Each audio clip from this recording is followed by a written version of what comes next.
fiscal del Consejo de la Judicatura. Doctor Moreno, muy buenos días. Usted había advertido hace algunos días a través de este mismo medio de comunicación sobre la intención de llevar la escuela judicial a la capital de la República. El día de ayer se ha decidido ya lo contrario. La escuela judicial permanecerá en Cuenca. Quisiéramos que nos dé a conocer detalles sobre esta decisión y la importancia que tiene este hecho. Ingeniero Gustavo, muy buenos días y muy buenos días a la ciudadanía. Sí, mire, cuando yo llegué al Consejo de la Judicatura hace un año y pocos meses más, efectivamente la primera proposición que llevé adelante fue justamente trabajar para que la escuela judicial sea una realidad en la ciudad de Cuenca. Efectivamente, conversé con la señora presidenta, le manifesté también a varias personas al interior que eso tiene que ser una realidad, y luego procedí a elaborar una reforma al estatuto de la función judicial y obviamente también un proyecto de reglamento que lo presenté a la presidenta y a los señores vocales. No tuvo mucha trascendencia la misma, pero luego apareció un documento de la parte técnica del Consejo de la Judicatura, personal de mandos medios, hablemos así, que sostenían que la resolución expedida en el año 2011 por el Consejo de la Judicatura transitorio carecía de legalidad, carecía de validez, puesto que los considerandos no hacían alusión a que Cuenca cuente con una infraestructura, que el Consejo de la Judicatura tenga esa infraestructura y que por lo tanto además del artículo estaba mal invocado, razón por la que carecía de motivación y debía reverse. Ante esa situación, obviamente que me molesté, primero reaccioné, reclamé por el WhatsApp y luego puse un memorando haciendo referencia justamente a esa herejía jurídica y a esa herejía técnica que se manifestaba. Y obviamente luego se rectificó un proyecto en el sentido de que si contaba ya con alguna infraestructura, eso no había inconveniente. Entonces, inmediatamente trabajamos acá en Cuenca, tanto con el director provincial, cuanto también hemos conversado con el alcalde, algunos concejales y también incluso con el señor gobernador, buscando primero un espacio, pero al mismo tiempo con el señor rector de la Universidad de Cuenca, con el doctor Pablo Vanegas Peralta, en una reunión personal justamente él nos ratificó que la infraestructura de la Universidad de Cuenca está a las órdenes de la Escuela Judicial y del Consejo de la Judicatura, pues tenemos, decía, un convenio suscrito y vigente entre el Consejo de la Judicatura y la Universidad de Cuenca para facilitar las aulas a estas instancias de carácter académico. Le pedí que efectivamente nos pueda eso transcribir por escrito, se envió el memorando respectivo o el oficio respectivo de la ratificación y claro, contando con el apoyo de los señores vocales y luego de la señora presidenta y de la vocal Maribel Barreno, efectivamente logramos conseguir que se incluya en el orden del día. Elaboramos la propuesta justamente de ratificación de la escuela, los considerandos incluso desde el punto de vista histórico, y el día de ayer ingresó a una sesión extraordinaria del Pleno. Y en esta sesión extraordinaria del Pleno, efectivamente con algunas modificaciones y con alguna eliminación de unos considerandos que tenían alusión al proceso histórico de Cuenca, como por ejemplo que la Universidad de Cuenca tiene 153 años, que funcionó en el Palacio de Justicia, que la primera carta de la Corte Superior de Justicia fue acá en Cuenca, la constitución incluso de una administración de justicia republicana, bueno, se eliminó para evitar susceptibilidades en otras provincias y se ratificó. De tal manera que efectivamente no solamente que se ratificó la sede de la ciudad de Cuenca, provincia de la Suey, como sede de la Escuela de la Función Judicial, sino que concomitantemente se establecieron 3 disposiciones transitorias que no existían antes. Una, que en el término de 30 días tiene que expedirse el reglamento. Tenemos casi listo el proyecto de reglamento y el proyecto de estatuto de la Escuela Judicial, de nuestra parte, de la vocalía de Jorge Moreno. Y lo vamos a presentar probablemente, si no es la próxima semana, la subsiguiente. Luego, que se integre el consejo directivo de la Escuela de la Función Judicial, que no había funcionado, por obvias razones. Eso no es necesario comentarlo, pero efectivamente que se integre. Este consejo directivo probablemente deba integrarse conforme a las últimas reformas del Código Orgánico de la Función Judicial, que está para ejecútese del señor presidente de la República, que se integra con 2 vocales del Consejo, dos delegados del Consejo de la Judicatura, uno de la Fiscalía, uno de la Defensoría Pública y un delegado de la Corte Nacional. Esos tendrán que trabajar efectivamente en Cuenca. Y a su vez también el director de la escuela, que tiene que ser designado por el Consejo de la Judicatura de la terna que presente la señora presidenta. Eso uno.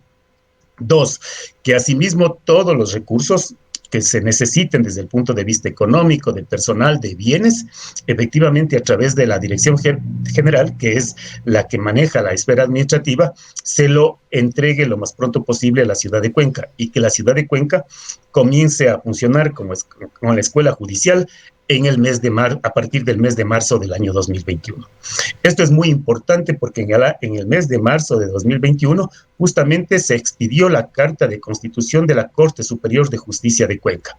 Es un hecho relevante, pero también en los antecedentes y considerando de esta resolución, la resolución 119-2020, que ratifica la escuela, se hace alusión a los 200 años de emancipación de Cuenca de la corona española, que también es muy importante. Entonces, obviamente la señora presidenta dará esta noticia ya oficialmente acá en Cuenca.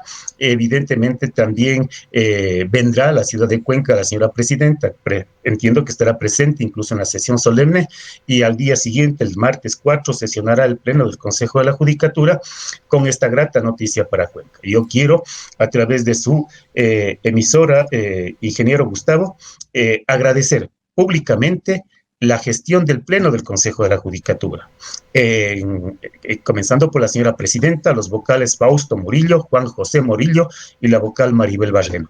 Igualmente agradecer la gestión de Pedro Crespo, un hijo que lleva sangre cuencana, justamente de la familia de Remigio Crespo Toral.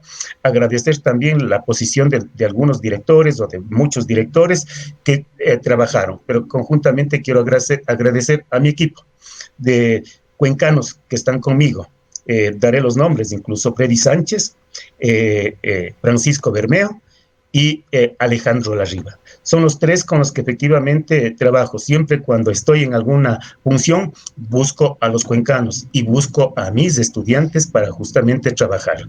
Alejandro y Larriba y Francisco fueron mis estudiantes. ¿Cuáles son los programas de entrenamiento que ofertará la Escuela Judicial? Bueno, hay tres alternativas o tres imperativos legales que cumplir. Cuando se convoca un concurso de jueces, de fiscales y defensores públicos, tiene que las personas que pasan la prueba escrita y pasan la prueba de méritos, tienen que imperativamente ser formados dentro de la escuela judicial, con asignaturas que tienen relación con todas las comunes que se manejan en la administración de justicia. Y luego esas personas tienen que a su vez señalar por escrito cuál es la especialidad en la que efectivamente van a formarse. Los mejores puntuados luego de ese examen, que al menos desde 3 meses de la formación en la Escuela de la Función Judicial, entonces acceden a los cargos vacantes. Los demás quedan en el banco de elegibles para ir accediendo conforme se van presentando las vacantes o conforme es necesario desde el punto de vista temporal llenar esas vacantes. Esa es la primera fase, es la fase más importante donde efectivamente hay que trabajar en el tema mallas y contenidos. Y luego hay también una formación continua respecto a la capacitación a los jueces en función a temas innovadores, etcétera, que se vayan dando. Y también lo otro a través de seminarios.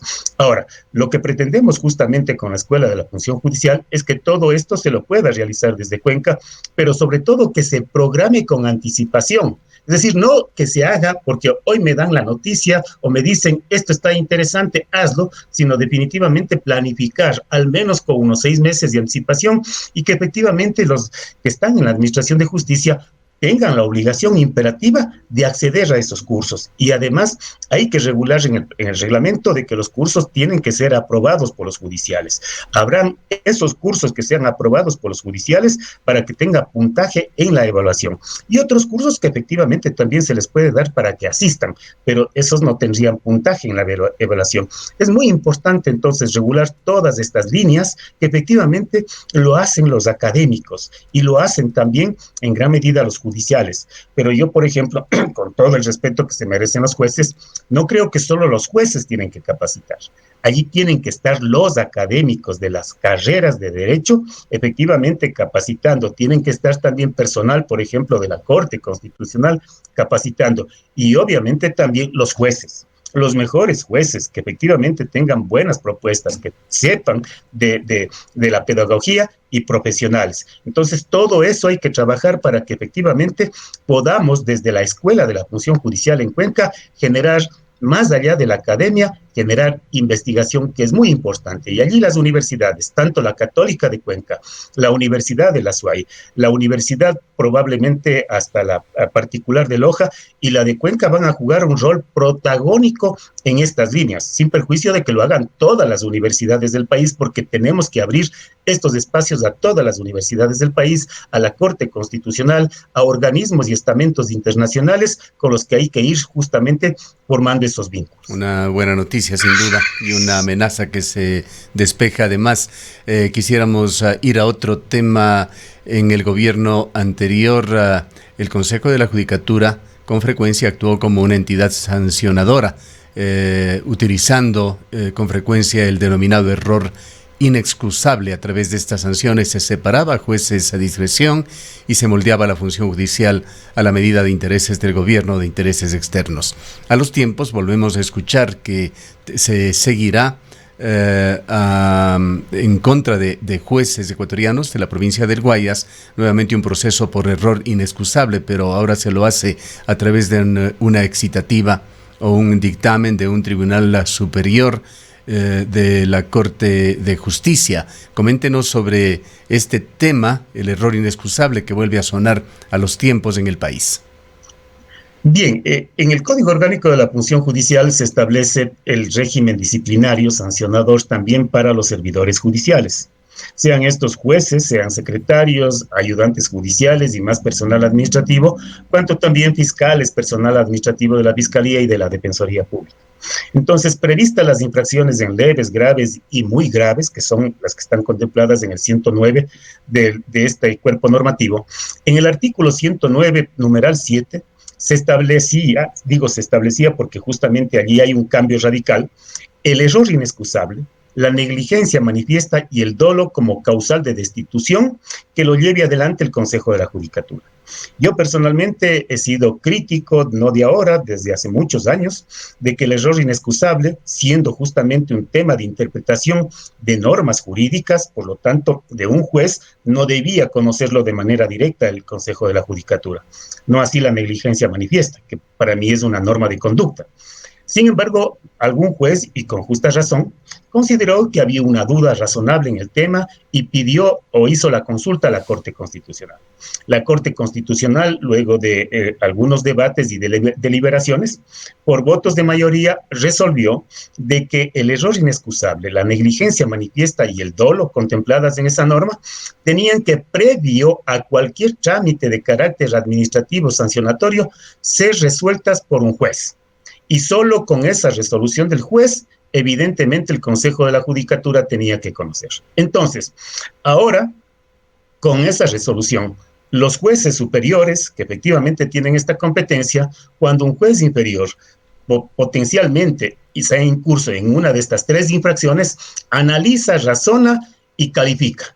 Y con esa simple calificación, que no es necesario ni siquiera que esté firme, lo envía al Consejo de la Judicatura o el interesado de la causa lo remite al Consejo de la Judicatura para que el Consejo de la Judicatura inicie el régimen disciplinario sancionador. En principio, yo diría que muchos judiciales pensaron que con eso se habían liberado del Consejo de la Judicatura, que era mucho más sencillo. Pero yo, cuando analicé justamente la resolución de la Corte Constitucional, vi que la situación mejor era más compleja para los propios judiciales, porque evidentemente había probablemente una mayor relevancia en el tema donde los jueces superiores van a proceder de esa manera. Y efectivamente ya estamos viendo justamente esos resultados, cuando en muchos de los casos probablemente el Consejo de la Judicatura no haya ido por esa línea. Pero ahora, efectivamente, con las decisiones de los jueces superiores, que no es necesario, vuelvo a reiterar, que estén firme, ya el Consejo de la Judicatura iniciaría el régimen disciplinario sancionador y potencialmente podría destituir a esos jueces. Entonces, creo que a lo mejor la situación, si no está bien, va a tener sus repercusiones y evidentemente al existir una sentencia de la Corte Constitucional, esta se acata. El pleno de la Corte Nacional expidió el procedimiento porque había un vacío en la sentencia y que lo pidió la Corte Constitucional en la ampliación y aclaración que lo haga la Corte Constitucional. Y en el tema garantías jurisdiccionales, exactamente la Corte Constitucional expidió la resolución del procedimiento que tiene que seguirse. Entonces, ahora los jueces deben tener mucho más cuidado cuando expiden sus resoluciones. Pero yo diría más cuidado todavía si es que van a declarar el error inexcusable, la negligencia manifiesta y el dolo. Porque vuelvo a insistir, el error inexcusable no es norma de conducta. El error inexcusable tiene que ver con una interpretación que el juez hace en la sentencia respecto de las normas, respecto de principios, etcétera. Por lo tanto, allí es una situación donde la doctrina dice que este error debe ser craso, grosero, que salte a la vista. Por ejemplo, que algún juez disponga que los bienes públicos, que calles, avenidas, etcétera, sean entregadas a un particular o que entren en subasta o que entren en remate. Eso cualquier ciudadano sabe que no puede darse. O que un juez disponga la pena de muerte de un ciudadano porque probablemente asesinó a otra persona. Allí probablemente estamos ante un error inexcusable, pero eso hay que motivarlo con fundamento, con un detenimiento preciso y claro, porque si no hay la debida motivación, tampoco el Consejo de la Judicatura puede ir más allá. La Corte Constitucional ha dado parámetros claros y fijos para que proceda justamente en ese régimen disciplinario, recogiendo parámetros de la Corte Internacional de Justicia de la OEA. Entonces, es un tema que efectivamente vamos a tener que realizarlo, pero con sentencias de un juez superior. Eso es lo que puedo manifestar, ingeniero Gustavo. Doctor Moreno, casi 400 médicos cuencanos han emitido un manifiesto público a inicios de esta semana exteriorizando sus preocupaciones sobre la independencia de la función judicial. Hablan de una injerencia demasiado alta en la justicia por opiniones que se vierten a través de los medios de comunicación, pero particularmente a través de las redes sociales. A esto se suman amenazas ciertas que son de conocimiento de las autoridades a jueces o actores del sistema judicial por parte de mafias criollas y de mafias internacionales. Quisiéramos conocer su punto de vista sobre esto. Gracias. Yo allí quisiera exponer la situación desde dos puntos de vista. Uno, en todo lo que tiene que ver con delitos que atenten justamente a temas del Estado, como son peculado, cohecho, concusión, terrorismo, narcotráfico, etcétera. Personalmente, y el Pleno del Consejo de la Judicatura ha reiterado que tiene que existir tribunales, sobre todo de esta naturaleza, en la ciudad de Quito, de manera especial, u otro en Guayaquil y Cuenca, pero no más. ¿Para qué? Para garantizar justamente la seguridad de los jueces, fiscales y defensores públicos.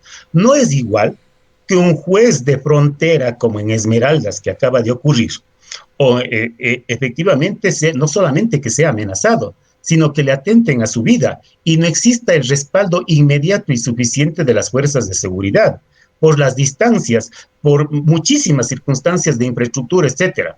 A diferencia de un juez que esté probablemente en la ciudad de Quito, en la ciudad de Guayaquil o en la ciudad de Cuenca, donde hay toda una infraestructura de seguridad interna y externa para garantizar la seguridad de estos jueces, de estos fiscales, y obviamente también por el alto conocimiento técnico que efectivamente estas personas tendrían para llevar adelante esa administración de justicia. Entonces, esa es una propuesta que ha hecho el Consejo de la Judicatura a la Asamblea Nacional y esperamos que efectivamente sea una realidad si es que el Código Orgánico de la Función Judicial entra en vigencia con las reformas implementadas. Eso por un lado. Eso garantizaría muchísima seguridad en esos temas. Dos, usted me ha escuchado, ingeniero Gustavo, y la ciudadanía y mis estudiantes igual, de que un juez debe tener al menos 3 cualidades: honestidad, capacidad y profundo conocimiento, y una coraza, es decir, la suficiente energía para poder justamente hacer frente a todas esas injerencias internas y externas que puedan darse. Porque si tenemos un juez, una jueza, que puede ser muy capaz, muy honorable, pero a la primera puede sucumbir, definitivamente se cae el tema de la administración de justicia. Un juez, un fiscal, tienen que ser sumamente proclives a evitar e impedir este tipo de cosas. El tema de las redes, evidentemente, en todos los países del mundo, funcionan más o menos como está ocurriendo aquí en el Ecuador. Y yo sé decir, las redes generan violencia. Y eso es grave justamente en todas las esferas, no solamente en la esfera judicial, sino en las otras esferas. Y eso tiene que efectivamente el administrador de justicia saber tener la suficiente ponderación para evitar. Pero también sí hago un llamado a los ciudadanos y ciudadanas que efectivamente no pretendan ser los que expidan las resoluciones anticipadamente. Bien. Un debido proceso es todo un trámite conforme a ley y la aplicación de una infracción con respecto a la sanción es toda una expresión de voluntad debidamente motivada. Entonces, sí hay allí asuntos que efectivamente es de técnicos. Yo sé decir, en la administración de justicia hay tres partes. Un órgano independiente, que es el juez, con un profundo conocimiento técnico, y un actor y un demandado.